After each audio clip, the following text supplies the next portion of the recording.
Buonasera e benvenuti al TG Sicilia, i titoli di questa edizione. Ciclone Harry, il presidente della regione Schifani ha incontrato sindaci del Messinese in prefettura per una riunione operativa sui fondi per l'emergenza, prima per il governatore sopralluogo a Furci e Santa Teresa. Niscemi tra emergenza, ristori e mobilitazione civile. La procura di Gela accelera sull'inchiesta. Possibili indagati già la prossima settimana. Intanto rinasce la croce simbolo di resilienza, ricomposta ed esposta in municipio. Villa Abate, una vera e propria rete nazionale di finte banche creata ad arte per truffare i correntisti online. SMS e truffe da sportelli inesistenti hanno spinto molti clienti a trasferire soldi ai truffatori. Una frode con filiali complici a Torino e in Campania. 3 i denunciati. I deputati regionali disertano le commissioni dell'Ars, presenze intorno al 50%, pochissimi poi prendono la parola e ogni minuto di seduta a Sala d'Ercole costa 11.000 euro. Iniziato il Ramadan di preghiera che impone ai musulmani il digiuno sino al tramonto. A Catania centinaia di fedeli indigenti andranno in moschea per mangiare qualcosa. In segno di solidarietà la Caritas dona alimenti. Catania fa il giro del web, il video del cagnolino che abbandona la spazzatura al posto del padrone in una discarica illegale. Ora caccia la bestiola per risalire al proprietario attraverso il microchip. E poi il calcio, domani al Barbera il Palermo sfiderà il Sud Tirol. La squadra di Inzaghi insegue l'8ª vittoria consecutiva casalinga.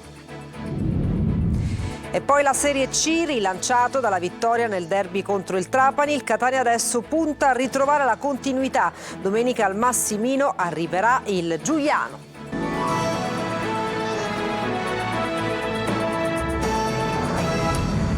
Dunque, bentrovati. Ciclone Harry, il presidente della regione Schifani ha incontrato sindaci del Messinese in prefettura per una riunione operativa sui fondi per l'emergenza, prima sopralluogo a Furci Sicolo e Santa Teresa. Francesco Triolo.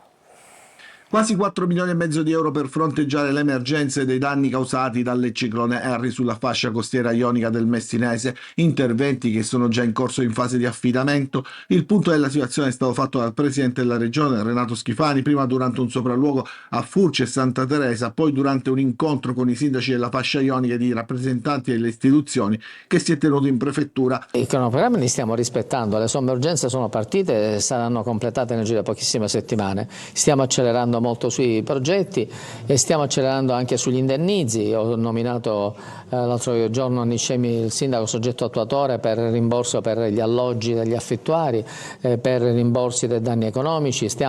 Abbiamo dei bandi fissi già pubblicati che tra poco daranno i loro risultati. Ce la stiamo mettendo tutta, c'è una mobilitazione da parte della regione a tutto campo. Sono quindi 6 le prime procedure gestite direttamente dal Dipartimento Tecnico Regionale tramite il Genio Civile di Messina per le opere a protezione delle abitazioni, della rete di sottoservizi e di tratti di lungomare crollati o danneggiati. Importante la consegna del cantiere per la costruzione dei 14 pennelli scogli lavici in mare a protezione di Santa Teresa di Riva. Qui ci troviamo dinanzi l'effetto di una natura che è cambiata. Ce ne siamo perfettamente resi conto, avremmo dovuto iniziare a inaugurare quest'opera prima ancora del ciclone perché era negli atti del dissesto idrogeologico voluto dal governo regionale e sostenuto dall'amministrazione comunale.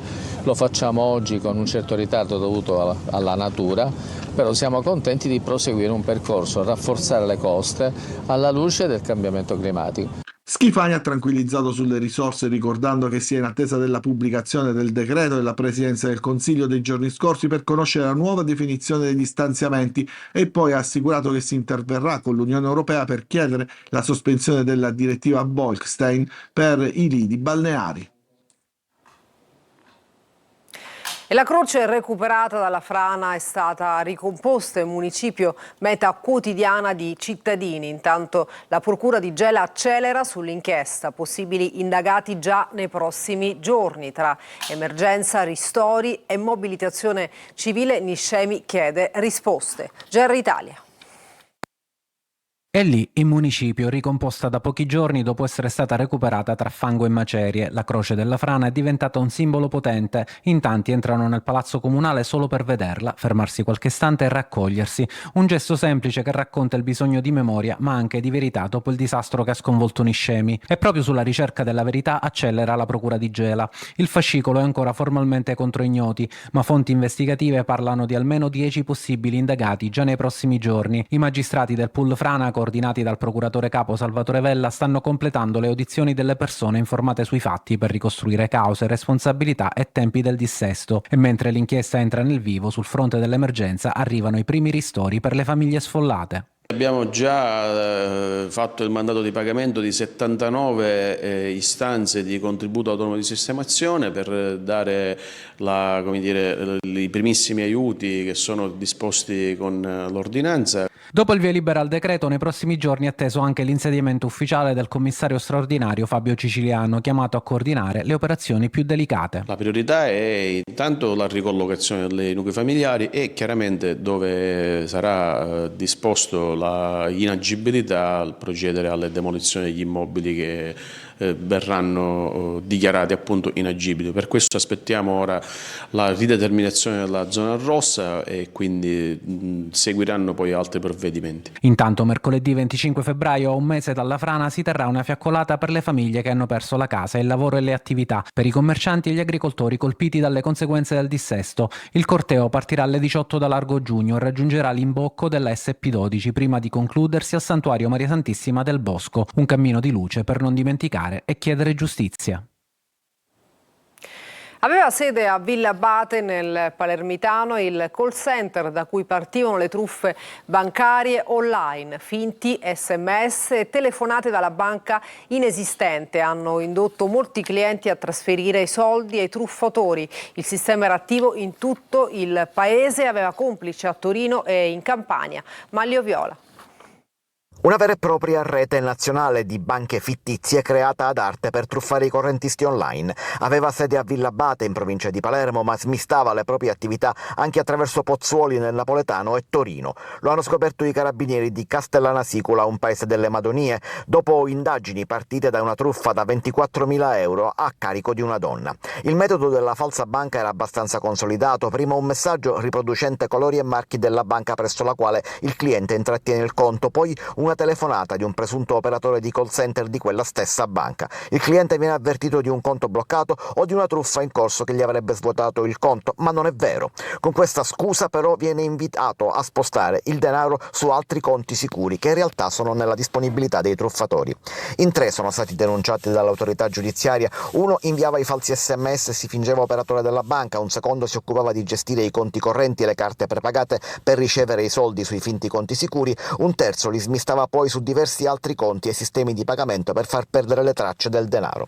La banda operava su tutto il territorio nazionale attraverso i 3 call center proprio di Villa Abate, Pozzuoli e Torino. Su disposizione della Procura di Termini Imerese sono scattate anche perquisizioni nelle sedi e a carico dei denunciati e sono stati sequestrate carte di pagamento, documenti bancari e vari altri registri contabili.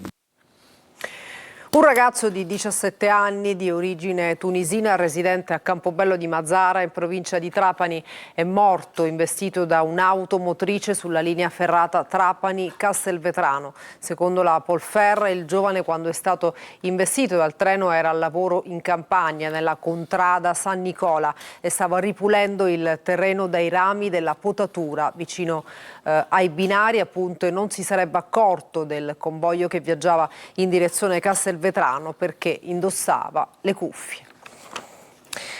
E la seconda Corte d'Assise d'Appello di Palermo ha confermato la sentenza che ha condannato all'ergastolo Giovanni Parinello e a 17 anni la sua compagna Lara Scandaliato. I due sono accusati dell'omicidio del pregiudicato Antonino Titone, ucciso nel 2022 con una sbarra di ferro nella sua abitazione a Marsala. Ad accusare e far ritrovare la busta coi vestiti ancora sporchi di sangue fu la compagna di Parinello. I due dopo l'omicidio avevano anche rubato il portafoglio della vittima che aveva un debito con Parinello.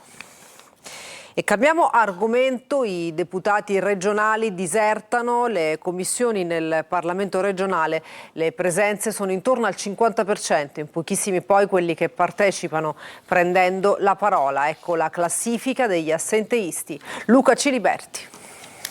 Le commissioni all'ARS sono un optional. Le presenze dei deputati nelle sedute di ogni singola commissione parlamentare superano di pochissimo il 50%, il 51% per l'esattezza. Eppure dalle commissioni legislative di regola passano tutti gli atti da esaminare in aula. Ma c'è di più, l'interesse da parte dei singoli deputati per le materie in discussione spesso è ridotto al limite. Solo il 16% prende la parola.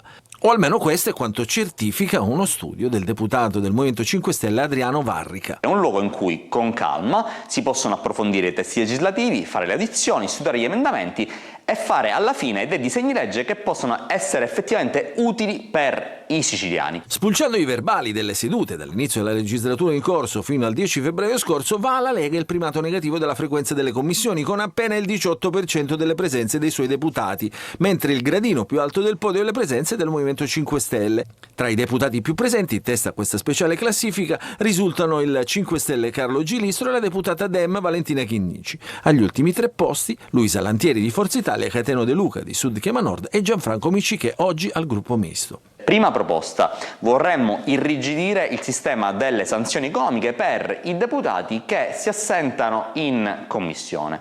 Seconda proposta, rendere trasparente l'attività delle commissioni, come accade già al Parlamento europeo e al Parlamento nazionale. Nei primi 43 giorni dell'anno l'ARS si è riunita appena 8 volte per un totale di 1268 minuti. Ogni minuto, di fatto, è costato ai siciliani 11.829 euro. La FIOM CGIL di Catania riaccende i fari sulla ST Microelectronics. Il segretario generale De Palma chiede un tavolo al Ministero delle Imprese e Infrastrutture adeguate, senza investimenti a rischio 3.000 posti di lavoro. Ascoltiamo De Palma. Senza gli investimenti in STM e nelle produzioni di STM, nella innovazione di STM, non ci sarebbero le condizioni per poter essere dentro un mercato globale assolutamente competitivo sulle produzioni di STM. Il problema è che ad oggi, come organizzazioni sindacali, stiamo ancora aspettando e sollecitiamo il governo e la regione alla convocazione del tavolo presso il Mimit. E bisogna che la regione sblocchi quello che ad oggi sono gli investimenti che sono necessari sull'area. Abbiamo ancora la necessità di vedere realizzate quelle infrastrutture che sono necessarie allo sviluppo del piano che determina quella occupazione di in più 3.000 lavoratrici e lavoratori per il rilancio della produzione dentro lo stabilimento di Catania. C'è un problema strutturale. Le risorse del PNRR sono state spese non nella direzione che era necessaria invece. Perché se le risorse del PNRR fossero servite a costruire innanzitutto un'analisi dei bisogni infrastrutturali e poi dopo gli interventi necessari a costruire quell'infrastrutturazione, oggi non avremmo i problemi con i quali siamo costretti a dover fare i conti costantemente. Per i musulmani è iniziato il mese del Ramadan che impone il digiuno sino al tramonto. A Catania saranno centinaia i fedeli indigenti che si recheranno in moschea per cenare. In segno di vicinanza e solidarietà la Caritas dona alimenti di prima necessità. Adelaide Barbagallo. Quaresima e Ramadan, 2 tempi di spiritualità molto forti, l'uno per i cristiani, l'altro per i musulmani, tempo di conversione, preghiera e carità. In segno di vicinanza e solidarietà anche quest'anno a Catania la Caritas diocesana dona generi alimentari di prima necessità alla Moschea della Misericordia e Piazza Cutelli, dove circa 200 saranno i musulmani che dopo il digiuno al calar del sole si recheranno per la cena. Non si può mai essere credibili sul piano religioso se non si parte sempre dalla condivisione di ciò che è essenziale.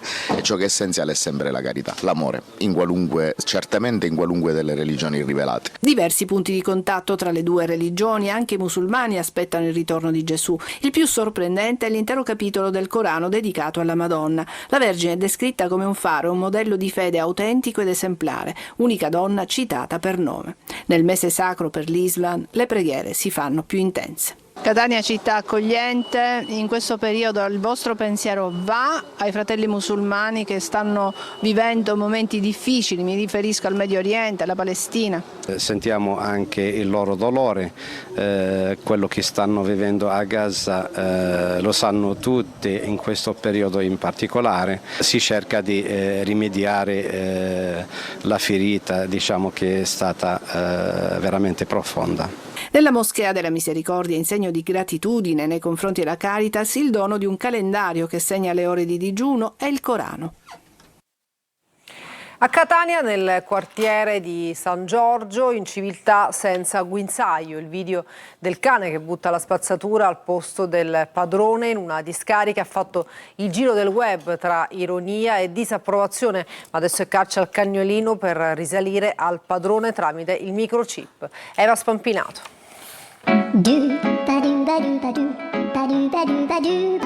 Altro che cane da guardia, a Catania esiste il primo cane addestrato per portare fuori la spazzatura al posto del padrone.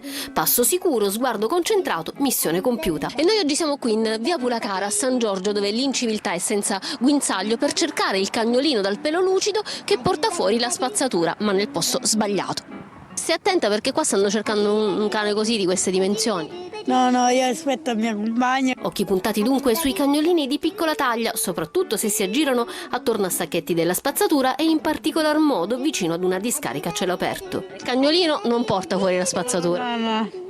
Eppure la notizia è vera, il cane esiste ed è anche diventato famoso. Il video diffuso dal comune di Catania ha fatto il giro del web scatenando ironia, critiche e persino dividendo il pubblico. Sarà un cagnolino randaggio che gioca con i sacchetti o un cane pilotato da un padrone sporcaccione?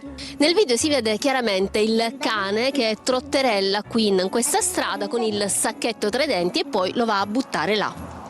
E noi oggi abbiamo provato a ricostruirne il percorso. La zona è densa di palazzi e qui la spazzatura si accumula ogni giorno.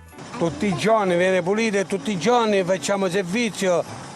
Purtroppo qua c'è legno, monnezza, spazzatura, un po' di tutto, va. E mentre qualcuno delega il proprio animale a sporcare per lui, la municipale assicura: ci apposteremo per stanare l'incivile col guinzaglio in mano o per trovare il cane, sperando che abbia il microchip. Lei lo vorrebbe un cane tuttofare? Basta che stiamo puliti, sì.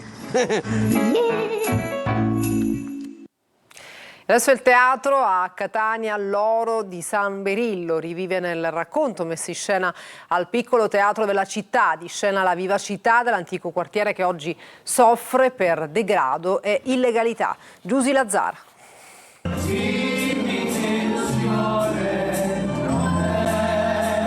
C'è nostalgia e denuncia nello spettacolo L'oro di San Berillo, messo in scena al piccolo teatro della città a Catania. Un testo voluto e vissuto dallo scrittore Domenico Trischitta, che abitato nel quartiere ha fatto rivivere la vita tra i vicoli e le case prima dello sventramento degli anni 50, l'abbandono dei giorni nostri. Chi si cazzo non fanno uno sciuattelli? E pure gli altri non si ricordi, non fanno più! No! Questo non lo dovete dire! Perché siete nati qua? A fare da guida narrante Don Saro, che a San Berillo c'è nato, cresciuto e amato. Non giudica, non condanna, non aggiunge particolari, ma semplicemente racconta come un testimone presente sulla scena.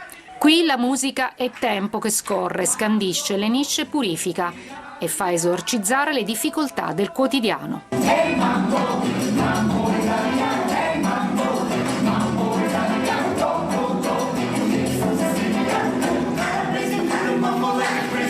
E non poteva mancare la liscia catanese. Signora, complimenti per il lietamento! Che mascolino femminile!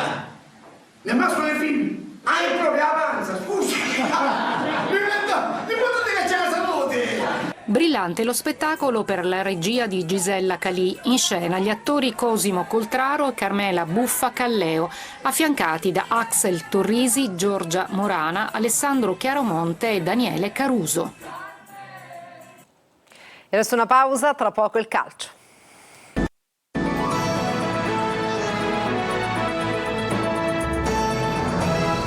Bentornati al TG Sicilia, adesso il calcio, vigilia di campionato per il Palermo che domani al Barbera sfiderà il Sud Tirol. Rosanero alla ricerca dell'8ª vittoria consecutiva in casa per mettere pressione alle prime della classifica. Marco Gullà.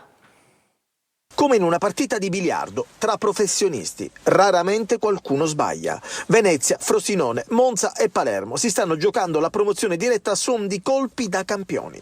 Vincono e convincono. E allora la speranza per il Palermo è quella di continuare a fare punti e mettere pressione a chi sta davanti. Domani al Barbera contro il Südtirol, a proposito di biliardo, il Palermo cercherà di mettere in buca l'otto nera, ovvero l'8ª vittoria consecutiva tra le mura amiche, da record. Pippo Inzaghi ha qualche dubbio, soprattutto sulla tre quarti. Leduaron o Jonsen, dubbio amletico. Poi certo di una maglia c'è Palumbo, sempre più in sintonia con Poyampalo. In difesa si va verso la conferma del trio Magnani, Bani, Ceccaroni. A Segre e Ranocchia le chiavi del centrocampo. Sarà Crezzini della sezione di Siena ad arbitrare domani la gara. Il fischietto toscano ha diretto 4 partite del Palermo in carriera con un bilancio di una vittoria e 3 sconfitte per i siciliani. Il precedente più recente risale alla stagione 2023-2024, quando i rosanero persero 1-0 in casa della Carrarese. Il 4-0 al Trapani è già dimenticato, il Catania però grazie a quel successo resta in scia al Benevento. Domenica al Massimino arriva il Giuliano che si è rilanciato nell'ultimo turno vincendo in casa proprio col Trapani. Francesco Triolo. Con il ritorno alla vittoria grazie al 4-0 contro il Trapani, il Catania ha mandato un segnale forte alle dirette concorrenti, confermandosi nelle zone alte della classifica e rilanciando le ambizioni di promozione. Il messaggio, soprattutto al Benevento, è: il campionato non è ancora finito. Anche fuori dal campo è un momento storico per il club. La firma ufficiale sul rogino notarile per l'acquisizione del centro sportivo di Torre del Grifo segna un passaggio strategico fondamentale per il futuro societario. La struttura torna così nella piena disponibilità del Catania, che punta a rafforzare prima squadra del settore giovanile all'interno del progetto di crescita del club. Intanto però si pensa al campo. Domenica al Massimino i rossazzurri affronteranno il Giuliano. La formazione campana è in piena lotta play-out, la vittoria col Trapani gli ha dato ossigeno e vuole avere adesso continuità di risultati, perché lì sotto le distanze sono davvero risicate. Anche il Catania vuole continuità, consapevole che ogni punto da qui alla fine può fare la differenza nella volata promozione, e i rossazzurri nelle ultime settimane lo sanno bene, di punti ne hanno persi già troppi. Toscano, dal recupero con il Trapani, si porta dietro anche un paio di certezze: l'affidabilità di Quaini in mezzo e Casasola sull'esterno, ma anche la prestazione di Ponzi, che nei 20 minuti giocati ha dimostrato di poter essere utile alla causa nel finale di campionato. Mantiene 15 punti di penalizzazione in classifica il Trapani. La Corte federale di appello ha infatti respinto il ricorso del Trapani, confermando quanto deciso dal Tribunale federale lo scorso 8 gennaio. 7 punti di penalizzazione in classifica che si sommano agli 8 punti combinati in precedenza, e l'ammenda di 6.500 euro alla società per violazione di natura amministrativa. Confermate anche le sanzioni a carico del presidente Antonini: 4 mesi di inibizione, 1.500 euro di ammenda, e di alcuni collaboratori della società. E adesso una breve pausa, tra poco con altri aggiornamenti.